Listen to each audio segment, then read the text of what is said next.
찬송가 342장 어려운 일 당할 때 같이 찬양하시겠습니다. 찬송가 342장 어려운 일 당할 때 같이 찬양하시겠습니다.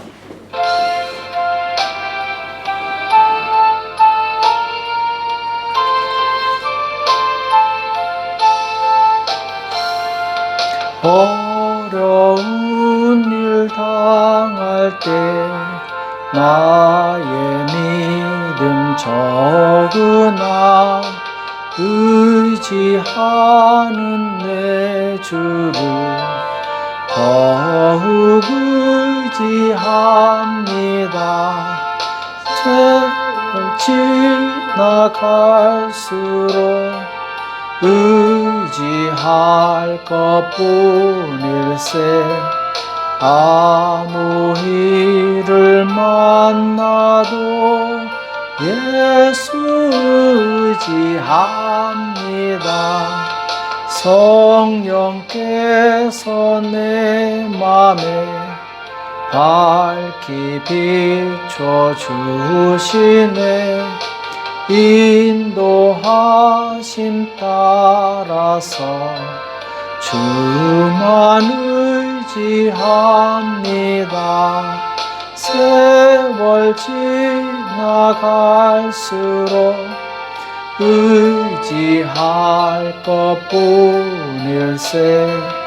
아무 일을 만나도 예수 의지합니다. 밝을 때에 노래며 어두울 때에 기도와 위태할 때 도움을 주께 간구합니다. 세월 지나갈수록 의지할 것뿐일세.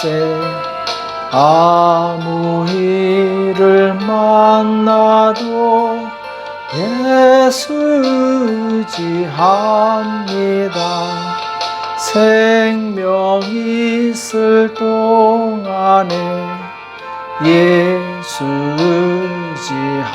의지합니다. 천국 올라가도록 의지할 것뿐일세. 세월 지나갈수록 의지할 것뿐일세. 아무 일을 만나도 예수 의지합니다. 이 시간 다 같이 기도하겠습니다. 살아계신 하나님 아버지, 이 새벽에 저들을 불러주시고 하나님 앞에 나올 수 있도록 은혜 주심을 감사합니다. 세월 지나갈수록 더 하나님을 의지하기 원합니다. 주님, 우리에게 믿음을 다하여 주시옵소서. 이 땅에서 많은 고난이 있을지라도 주님 앞에 먼저 예배자로 서게 도와 주시옵시고 하나님의 도우시는 손길을 날마다 경험할 수 있도록 역사하여 주시옵소서. 오늘 우리에게 주시는 말씀을 듣기 원합니다. 주님 말씀하여 주시옵시고 깨닫는 은혜가 있도록 도와주시옵소서. 주께서 이 시간 함께해 주실 것을 믿고 감사하며 예수님의 이름으로 간절히 기도합나이다. 아멘. 하나님의 말씀 에스라서 3장 1절에서 6절까지 말씀을 같이 보겠습니다. 에스라서 3장 1절에서 6절까지 말씀을 같이 한 목소리로 합독하도록 하겠습니다. 에스라 3장 1절에서 6절 같이 읽겠습니다. 시작. 이스라엘 자손이 그 본성에 거하였더니 7월에 이르러 일제 예루살렘에 모인지라. 요사닥의 아들 예수아와 그 형제 제상들과 스알디엘의 아들 수룹바벨과 그 형제들이 다 일어나 이스라엘 하나님의 단을 만들고 하나님의 사람 모세의 율법에 기록한 대로 번제를 그 위에 드리려 할세.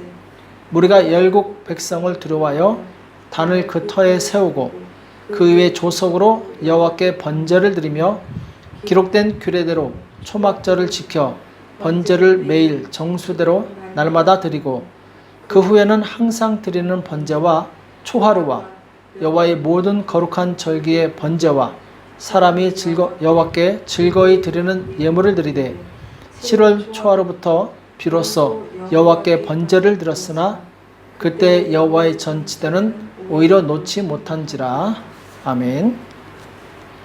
예배의 회복과 승리하는 삶, 예배의 회복과 승리하는 삶이란 제목으로 같이 말씀을 나누겠습니다. 자, 이스라엘 백성이 70년의 이 포로 생활을 마치고 본국으로 귀환한 다음에 제일 먼저 한 것은 바로 예배를 회복시킨 것입니다. 오늘 말씀처럼 이스라엘 백성이 일제히 예루살렘에 모여 이렇게 말씀하고 있죠. 일제히란 얘기는 한 사람처럼 이런 뜻입니다. 곧 이스라엘 백성이 한 마음으로 모여서 하나님께 예배를 드리게 되는데 모세의 율법대로 번제를 드리고 또 초막절을 드리게 되는데 초막절은 이제 그때 당시 시기가 그 절기가 초막절이었기 때문에 모세에 기록된 그 율법에 따라서 초막절을 제대로 드리게 됩니다. 2절에 보면은 요사닥의 아들 예수아와 그 형제 제사장들과 스알디엘의 아들 스룹바벨과 이렇게 나오는데 예수아 그리고 스룹바벨 이 사람들은 이제 그때 당시 지도자로 이스라엘 백성 중에 있었죠. 그러니까 이스라엘 백성의 이 지도자를 중심으로 모든 백성들이 하나가 되어서 여기 나와 있는 것처럼 하나님의 사람 모세의 율법에 기록한 대로 번제를 그 위에 드리려 했다 이렇게 말씀하고 있죠. 자, 이스라엘을 한마디로 어떤 공동체냐고 물어본다면은 예배 공동체다 이렇게 대답할 수 있습니다. 자, 이스라엘이 하나님 중심으로 모여서 하나님께 예배드림으로 그들이 하나님의 백성인 그 정의 곧 그들의 정체성을 보여주게 됩니다. 그래서 이스라엘 백성들은 하나님의 백성답게 그들의 집을 짓기 전에 먼저 하나님의 전을 짓게 됩니다. 먼저 하나님께 예배자로 모이게 되었다는 것이죠. 마찬가지로 우리가 정말 하나님을 믿고 예수 그리스도의 제자라면 우리는 예배자의 삶을 살아야 될 줄로 믿습니다. 마치 아브라함이 어디로 가든지 단을 쌓고 하나님께 제사를 드렸던 것처럼 또 그 후손들이 어디를 가든지 단을 쌓고 이 제사를 드렸던 것처럼 우리 또한 삶의 모든 이 부분에서 어디로 가든지 그리고 무엇을 하든지 우리는 먼저 예배자로 서야 됩니다. 그것이 바로 하나님의 백성의 정체성이죠. 우리가 잘 아는 로마서 12장 1절에 보면은 그러므로 형제들아 내가 하나님의 모든 자비하심으로 너희를 권하노니 너희 몸을 하나님이 기뻐하시는 거룩한 산 제사로 드리라. 이는 너희의 드릴 영적 예배니라. 이렇게 말씀하고 있어요.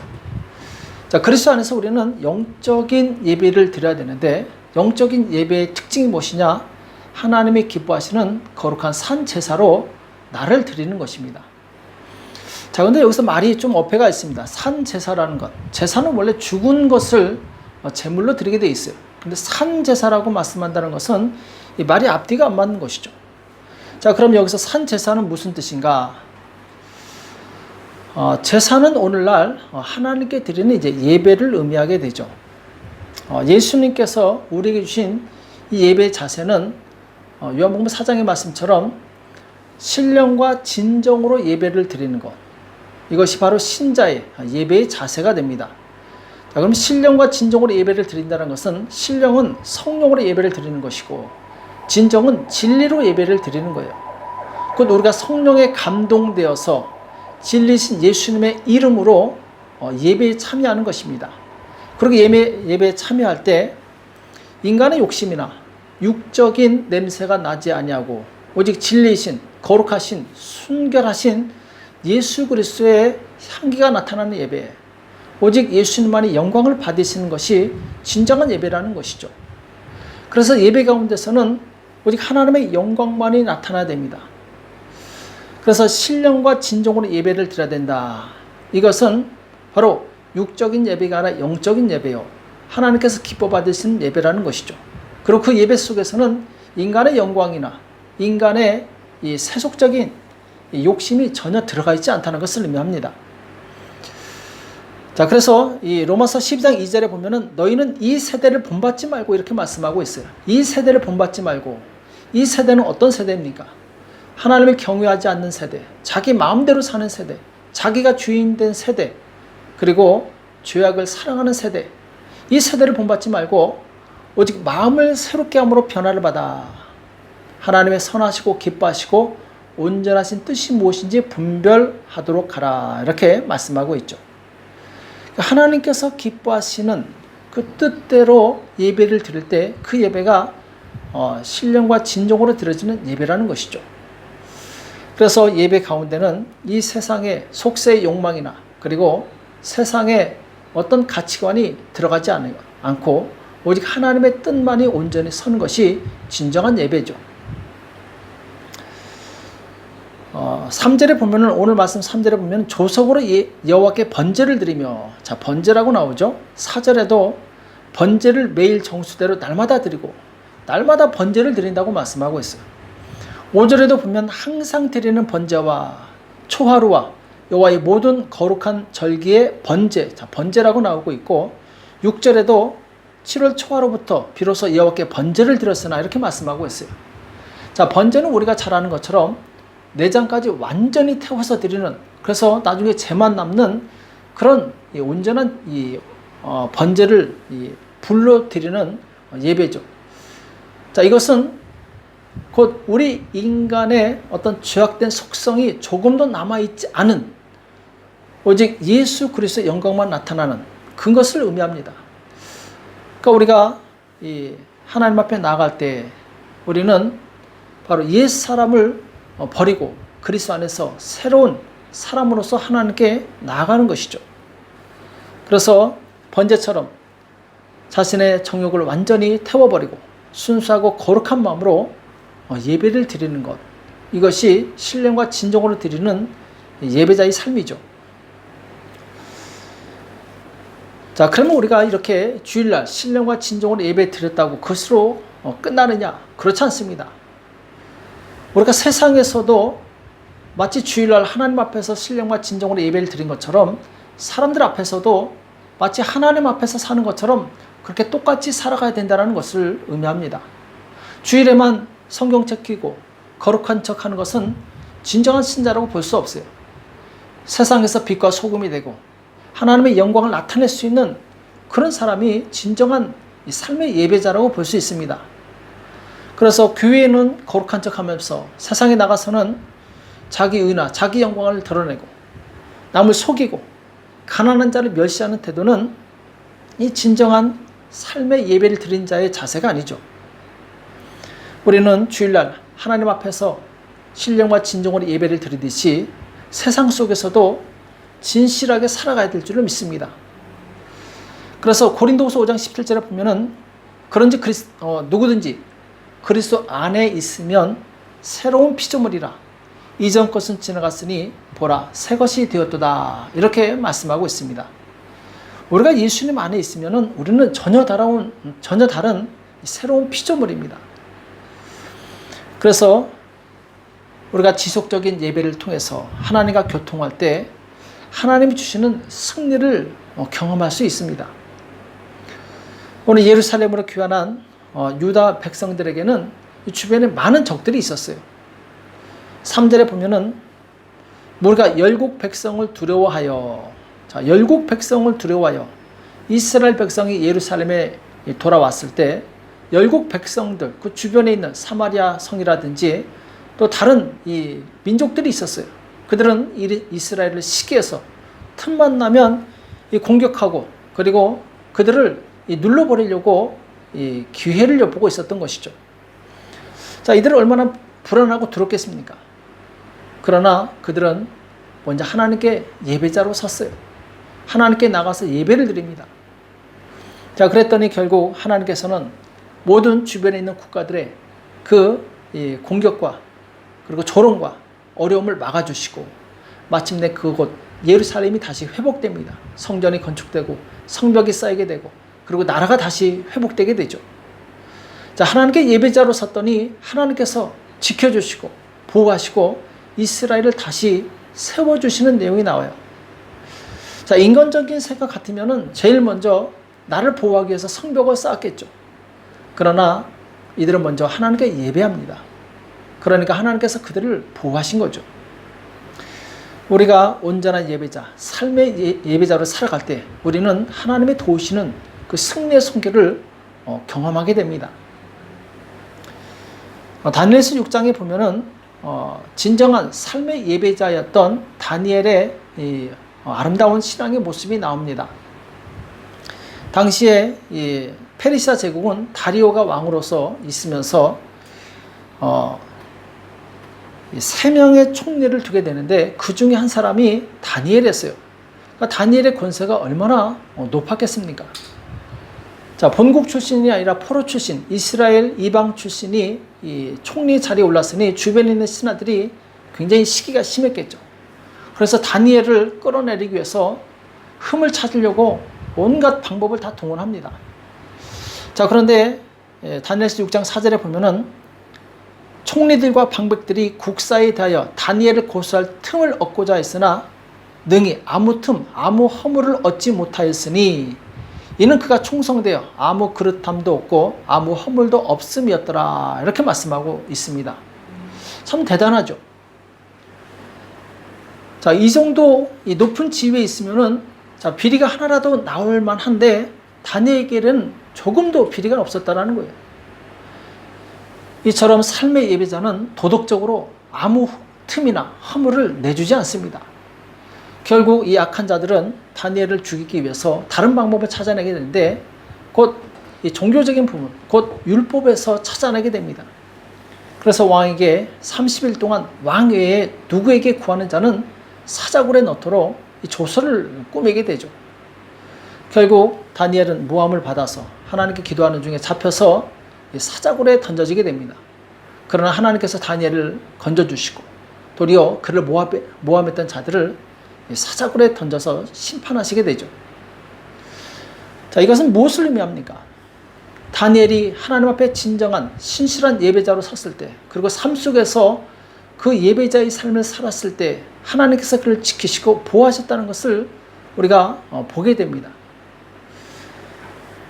우리가 다니엘처럼 하나님을 경외하고 삶 속에서 삶의 예배자로 살아갈 때 하나님께서 우리를 위기에서 건져주시고 그리고 하나님이 높여주시는 놀라운 영광을 경험하게 될 것입니다. 그래서 우리는 먼저 예배자가 되어야 됩니다. 하나님께서 기뻐하시는 예배자가 되어야 돼요. 그리고 하나님의 뜻대로 사는 예배자가 되어야 됩니다. 거기에는 많은 위험이 있습니다. 바로 오늘 이스라엘 백성들처럼 주변에 시기하고 그리고 이스라엘 공격하려는 그런 악한 무리들이 있다는 거예요. 그러나 우리가 하나님을 의지할 때 하나님께서 일하실 줄로 믿습니다. 하나님께서 우리를 보호하시고 하나님께서 바로 우리를 통해서 영광 받으실 것을 또 우리는 믿습니다.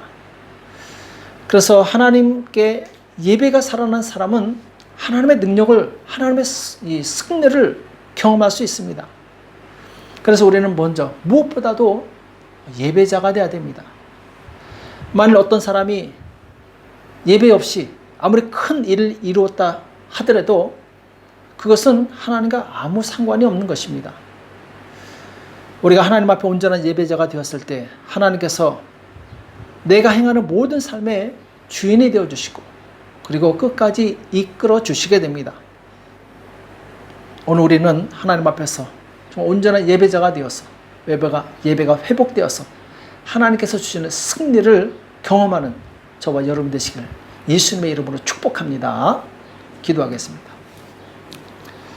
살아계신 하나님 아버지, 오늘 우리에게 말씀해 주심을 감사합니다. 하나님, 다니엘이 삶의 예배에 승리했을 때 하나님의 도우시는 손길을 경험했던 것을 우리가 교훈 삼게 도와주시옵시고 이 땅에 살아가는 동안 주님, 우리는 주변에 많은 우리를 시기하고 핍박하는 자들로부터 공격을 받을 수 있습니다. 그러나 우리가 먼저 하나님 앞에 나가서 예배자로 서게 도와주시옵시고 하나님께서 기뻐하시는 삶을 살 수 있도록 역사하여 주시옵소서. 그렇게 할 때 하나님께서 주시는 승리를 경험하고 하나님을 찬양할 수 있도록 우리를 도와주시옵소서. 감사하며 예수님의 이름으로 간절히 기도합나이다.